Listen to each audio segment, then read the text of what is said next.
ఎంత ఓర్పు లేకపోతే ఆ పద్మపీఠం మీద ఒక్కనాడు కాలు కదిపాడండి. ఒక్కనాడు ఎన్నాళ్ళు నించోనరా ఇలాగా, ఓ కుర్చీ వేయండి అని కూర్చున్నాడా, పడుకున్నాడా? నాకు ఇంతే సమయమా, ఎన్ని వేల మందిలా వస్తూ ఉంటారా, ఎంతమందిని నేను చూడనరా అన్నాడా?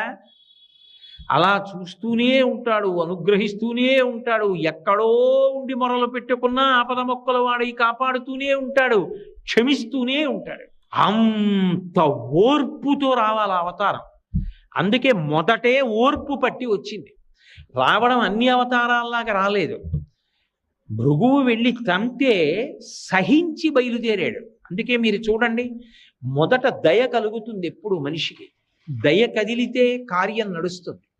నేను అలా వెళ్ళిపోతున్నాను అనుకోండి, ఏదో దేవాలయంలోకి వెళ్ళి హుండీలో 100 రూపాయలు వేద్దాం అనుకుని వెడుతున్నాను. వెడుతుంటే ఒక పిల్ల తల్లి కంఠం పట్టుకుని గట్టి